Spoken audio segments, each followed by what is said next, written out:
చేసి ప్రతి ప్రాంతానికి ఈ రోజు టీచర్లను అందించే ప్రయత్నమే చేసినాం. ఇదే కాదు, మా అధికారుల కృషి వల్ల 10 సంవత్సరాలు నియామకాలు జరగని డిఎస్సి టీచర్ల నియామకం 55 రోజుల్లో 11,000 మంది టీచర్లను ఎల్బీ స్టేడియానికి పిలిచి వాళ్లకు నియామక పత్రాలు అందించి 11,000 మంది నూతన టీచర్లను అందించడం ద్వారా తండాలలో గూడాలలో ఉండే పాఠశాలలను తిరిగి ప్రారంభించే ప్రయత్నం చేసినాం. ఇదే కాదు, young India skills university, young India sports యూనివర్సిటీని ఐటీఐలు నిర్వీర్యం అయిపోతే సాంకేతిక నైపుణ్యాన్ని పెంచాలని 75 ఐటీఐలను ఈరోజు అడ్వాన్స్ టెక్నాలజీ సెంటర్లుగా 2,400 కోట్ల రూపాయలతోని టాటా సంస్థతోని ఒప్పందం చేసుకొని తెలంగాణలో ఉన్న యువతీ యువకులకు సాంకేతిక నైపుణ్యం నేర్పాలి.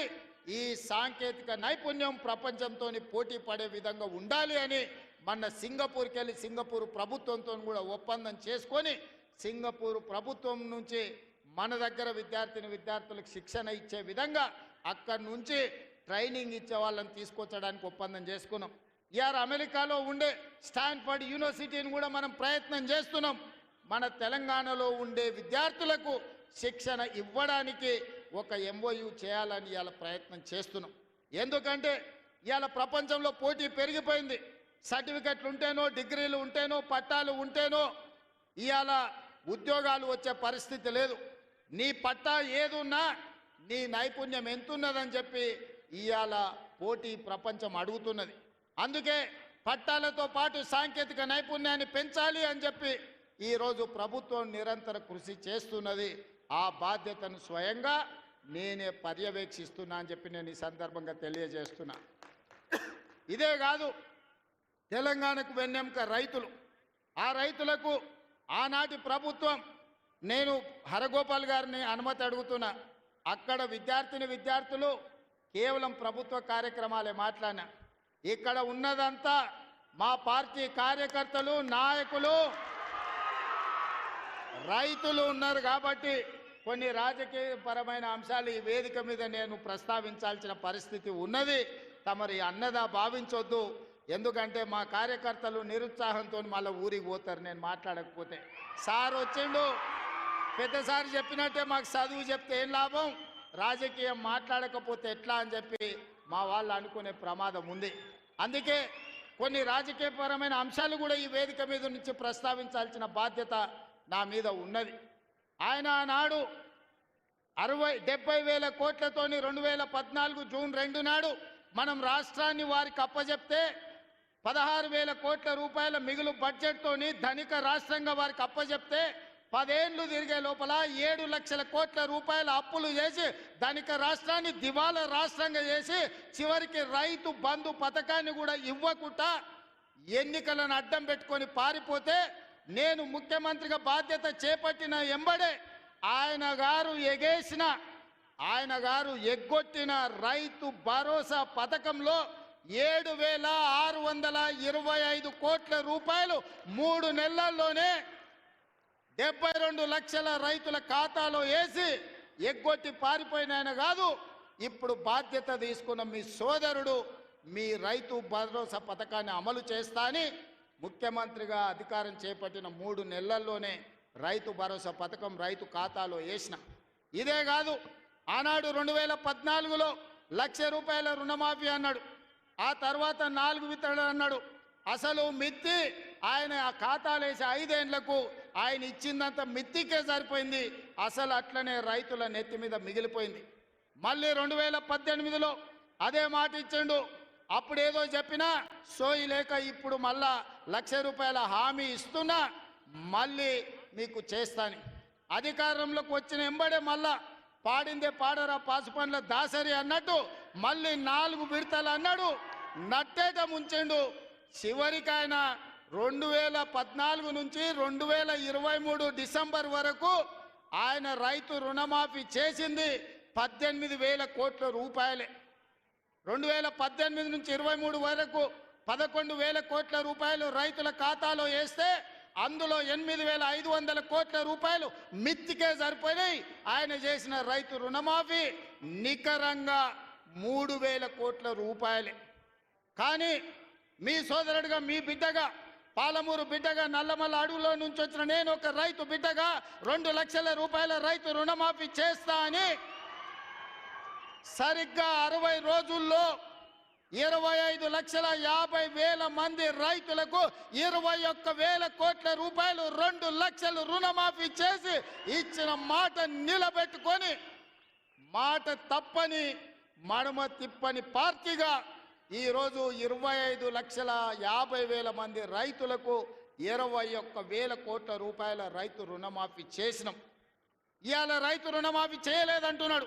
నేను సూటిగా సవాలు విసురుతున్న చంద్రశేఖరరావు గారికి వేదిక మీద నుంచి, ఫామ్ హౌస్లో ఉండి వచ్చిన వాళ్ళకి జోలి చెప్పుడు కాదు, అసెంబ్లీకి రా, లెక్కలు చెప్తా.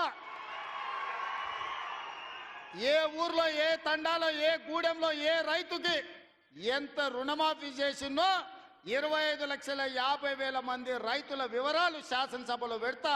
21,000 కోట్ల రూపాయలు ఎవరి ఖాతాలో వేసినో నేను లెక్క చెప్తా. నీకు చిత్తశుద్ధి, నీకు నిజాయితీ ఉంటే రా, వచ్చే అసెంబ్లీలో నువ్వు మాట్లాడు, అడుగు. అదేవిధంగా ఆనాడు నువ్వు 5,000 రూపాయలు సంవత్సరానికి రైతు బంధు కింద 10,000 ఇస్తే నేను ఎన్నికల్లో 15,000 ఇస్తా అని చెప్పిన. కానీ ఏ రోజు కూడా చంద్రశేఖరరావు గారు మనం అప్పుల్లో లేము, మనం ధనిక రాష్ట్రం, మన దగ్గర సంచుల కొద్దీ గుమ్మీల కొద్దీ రూపాయలు ఉన్నాయని అబద్ధాలు చెప్పిండు. వచ్చి చూస్తే గుమ్మీలు ఖాళీలు ఉన్నాయి. గుమ్మి కింద పందికొక్కులాగా కేసీఆర్ కుటుంబం మొత్తం తిని కూసున్నది. అయినా అధైర్యపడకుండా 15,000 బదులు ఆనాడు నువ్వు ఇచ్చిన 10,000 ఎగ్గొట్టిన 10,000 కాకుండా ఇవాళ 12,000 రూపాయలు సంవత్సరానికి రైతులకు ఇవ్వాలని రైతు భరోసా కార్యక్రమాన్ని జనవరి 26 తారీఖు నాడు ప్రారంభించుకున్నాం. మార్చి 31 లోపల ప్రతి ఎకరాకు వ్యవసాయ యోగ్యమైన భూమికి ఎకరాకు 6,000 చొప్పున మీ ఖాతాలో వేసే పూచి నాది అని నేను ఈ వేదిక మీద నుంచి చెప్పదలుచుకున్నా. ఆయన అంటుండు ఎగ్గొడతారని. నేను నీలాక మాట చెప్పి ఎగ్గొట్టేటోని కాదు.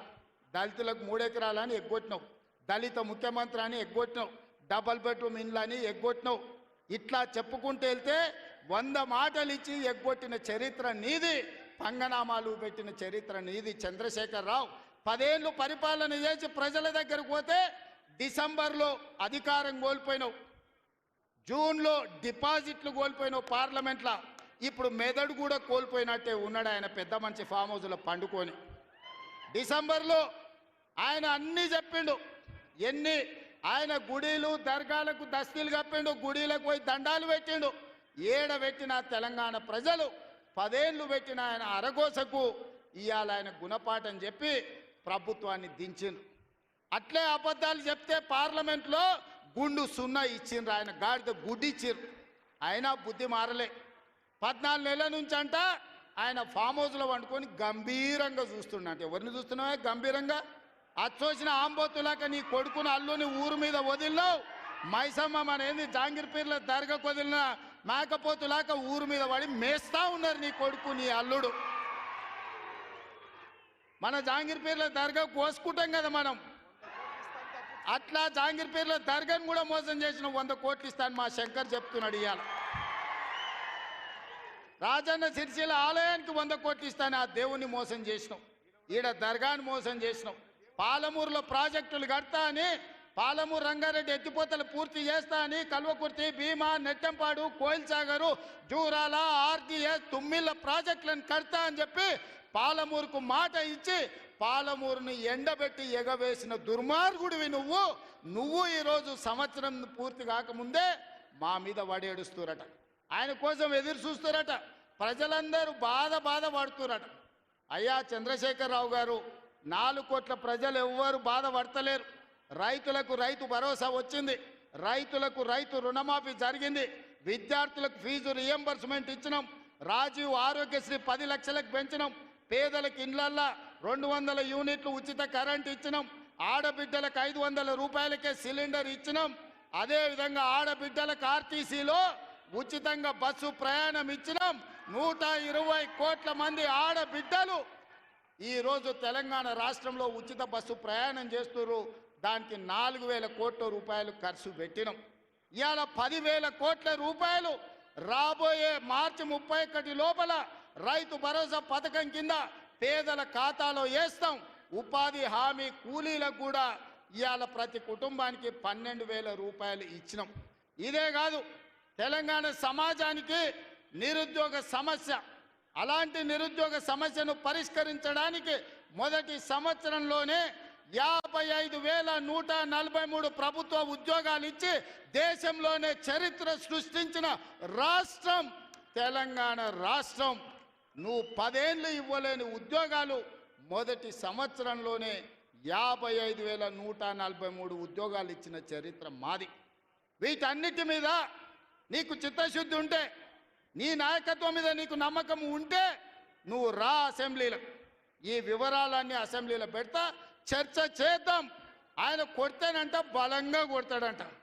సరిగ్గా నిలబడేది నేర్చుకొని ఆయన కట్టె లేకుండా.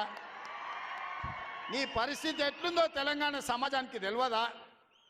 నువ్వు తూగుతున్నావా, సోగుతున్నావా, నువ్వు నిలబడగలిగే పరిస్థితిలో ఉన్నవా? ఆయన బలంగా కొడతాడంట, ఆయన లేచి వస్తాడంట.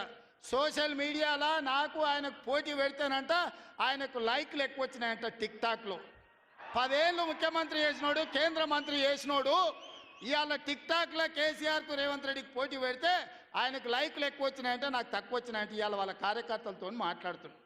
నేను అడగదలుచుకున్నా, ఆ మధ్యలో బాలీవుడ్లో కూడా సల్మాన్ ఖాన్కు రాఖీ సావంత్ కూడా టిక్టాక్లో పెడితే రాఖీ సావంత్కి ఎక్కువ లైకులు వచ్చినాయి. అంత మాత్రాన ఆమె సల్మాన్ ఖాన్ కంటే గొప్ప నటుడు నటురాలు అనేవారని అనుకుంటారా? ఇవాళ చివరికి ప్రజలు తిరస్కరించి ప్రజలు డిపాజిట్లు జప్తు చేస్తే ముఖం జల్లక ఫామ్ హౌస్లో వండుకున్న చంద్రశేఖరరావు సోషల్ మీడియా టిక్టాక్లో నాకు లైక్లు వచ్చినాయని చెప్పుకునే పరిస్థితికి వచ్చిందంటే ఆయన మానసిక పరిస్థితి ఎట్లుందో తెలంగాణ సమాజం అర్థం చేసుకుంటుంది. పెద్ద మనిషి ఆయన వయసులో, నేనేం కాదంటలేను. ఆయన పిల్లలు యమకింకర్లాగా తయారై ఊరి మీద పడి మేస్తున్నారు. ఫస్ట్ నీ కొడుకుని అల్లుని కంట్రోల్లో పెట్టు చంద్రశేఖరరావు. నువ్వు రా సభకు. 5 తారీఖు నాడో 6 తారీఖు నాడో స్పీకర్ గారు అనుమతి తీసుకొని ఏబిసిడి వర్గీకరణ మీద మా మాదిగ సోదరుల 35 ఏళ్ల పోరాటం, అదేవిధంగా 100 సంవత్సరాలు బ్రిటిషర్స్ ఉన్నప్పుడు కులగణన చేసిరు. 100 ఏళ్ల వరకు బలైన వర్గాలు ఎంతమంది ఉన్నారో వాళ్ళ లెక్క వాళ్ళకే తెలియదు. ఎంతోమంది ప్రధానమంత్రులు ముఖ్యమంత్రులు మారినారు కానీ బీసీల లెక్కలు తేల్చలేదు. కానీ భారత్ జోడోలో రాహుల్ గాంధీ ఇచ్చిన మాట ప్రకారం ఈరోజు కాంగ్రెస్ పార్టీ బీసీల లెక్కలు తేల్చింది, ఇంటింటికి పోయింది, లెక్క కట్టింది. రాబోయే 2 తారీఖు నాడు బీసీ కులగణన నివేదిక రాబోతుంది. అదేవిధంగా మాదిగల వర్గీకరణ మీద కూడా జ్యుడిషియల్ కమిషన్ నివేదిక ఇవ్వబోతుంది. ఫిబ్రవరి మొదటి వారంలో అసెంబ్లీలో బీసీ కులగణన మీద, అదేవిధంగా మాదిగల వర్గీకరణ మీద సభను పెట్టబోతున్నాం. నీకు చేతనైతే చిత్తశుద్ధి ఉంటే సభకు రా, చర్చ చేద్దాం. నువ్వా మేమా తేల్చుకుందాం. నీ ఫామ్ హౌస్లో నీ వంది మాగదులను, నీ భజన చేసేటోళ్లను నువ్వు వాళ్ళను జమేసుకొని వాళ్ళ ముందల పొంకనాలు కొట్టకు చంద్రశేఖరరావు. నువ్వు కాలం జల్లిపోయిన 1000 రూపాయల నోటువే. ఆ నోటు పెట్టుకుంటే ఎవడైనా జైలుకే వెళ్తాడు. ఒకప్పుడు 1000 రూపాయలకు చాలా విలువ ఉండే 1000 నోటుకి. అవునా? 1000 నోట్లు ఉన్నాయంటే అని మునగాని కింద చూసేది. ఇప్పుడు 1000 నోట్ల రూపాయలు ఉన్నాయంటే తీసుకుపోయి బొక్కలు వేస్తారు. చంద్రశేఖరరావు గారు కూడా రద్దయిపోయిన 1000 రూపాయల నోటు. ఇంకా దానికి విలువ లేదు. తెలంగాణ సమాజంలో నిన్ను అడిగేటోళ్ళు లేరు చంద్రశేఖరరావు. నువ్వు ఫామ్ హౌస్లు ఉండి ప్రజలతో నీకు బంధం తెగిపోయినట్టుంది. ప్రజలు ఏం ఆలోచన చేస్తున్నారో చూడు. రైతులకు రైతు భరోసా అందింది. ఇది నా జవాబు లెక్కల అసెంబ్లీలో చెప్తా. రైతులకు 21,000 కోట్ల రూపాయల రుణమాఫీ జరిగింది. రైతులకు వడ్ల కోసం 500 రూపాయల బోనస్ ఇచ్చినాం. రైతులకు వ్యవసాయానికి 24 గంటల ఉచిత కరెంట్ ఇచ్చినాం. రైతులకు 200 యూనిట్లు ఇంట్లో ఇవాళ ఉచితంగా ఇస్తున్నాం. ఆడబిడ్డలకు బస్సు ఉచితం ఇచ్చినాం. ఆడబిడ్డలకు 500 రూపాయలకు సిలిండర్ ఇచ్చినాం. ఇవాళ యువకులకు 55,143 ఉద్యోగాలు ఇచ్చినాం మొదటి సంవత్సరంలో. ఒకవేళ మమ్మల్ని అభినందించడానికి నీకు మనసు రాకపోతే అదే ఫామ్ హౌస్లో అట్లే వండుకొని ఉండు. నిన్నెవ్వరు అడుగుతలేరు, కడుగుతలేరు, కొడతలేరు. కాబట్టి ఇవాళ ఇన్ని రకాల సంక్షేమ కార్యక్రమాలు ముందుకు తీసుకొని వెళ్తున్నాం. చంద్రశేఖరరావు గారు నువ్వు రా అసెంబ్లీకి. ఎందుకంటే నాకు గద్దర్ ప్రోగ్రాం ఉంది, ఇంకా చాలా విషయాలు చెప్పాలి. ఎల్పి ఇప్పుడు ఇవాళ రవీంద్ర భారతిలో గద్దర్ గారి కార్యక్రమం ఉంది. అర్జెంటుగా నేను బయలుదేరాల్సి వస్తుంది కాబట్టి మిగతా వివరాలు గద్దర్ వేదిక మీద చెప్తా, ఆ తర్వాత అసెంబ్లీలో చెప్తా. ఇంత పెద్ద కార్యక్రమాన్ని ఏర్పాటు చేసి అద్భుతంగా నిర్వహించిన పెద్దలందరికీ, ముఖ్యంగా ప్రాణ సమానులైన కాంగ్రెస్ పార్టీ కార్యకర్తలందరినీ మనస్ఫూర్తిగా అభినందిస్తున్నా. రాబోయే ఎన్నికలు మీవే. శంకర్కు ప్రతాప్ రెడ్డికి ఆదేశాలు ఇస్తున్నా. వార్డు మెంబర్లు, సర్పంచులు, ఎంపీటీసీ, జడ్పీటీసీలను గెలిపించుకునే బాధ్యత వాళ్ళదే. ఇల్లు తిరుగుతారు, మిమ్మల్ని గెలిపిస్తారు, మిమ్మల్ని నాయకులను చేస్తారు. గ్రామాన కార్యకర్తలకు నా విజ్ఞప్తి, రేపు సర్పంచ్, ఎంపీటీసీ, జడ్పీటీసీ ఎన్నికలు 100% మనం గెలవాలని తెలియజేస్తూ మీ అందరి దగ్గర సెలవు తీసుకుంటున్నా. జై కాంగ్రెస్! గట్టిగా జై కాంగ్రెస్! బట్టి సింగమోలే కదిలినాడు ఒక్కరో కాంగ్రెస్ సూర్యుడు, మన రేవంత్ అన్న నిగ్గదీసి అడిగే మునగాడు. వీడు భూమిన బానైతాడు, బీద సాదల ధైర్యం వీడు, దొంగ దొరల భరతం పడతాడు. మన రేవంత్ అన్న పేద ఇంటికి పండుగ తెస్తాడు.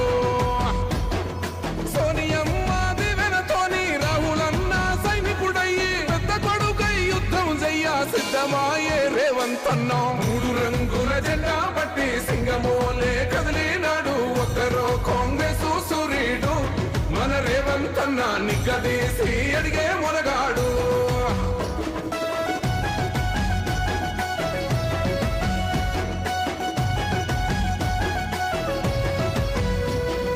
దాడులెన్ని జరిగిన గాని దడువలేదు రేవంత్ అన్న, గంతకంతా ఎత్తుకు ఎదిగాడు.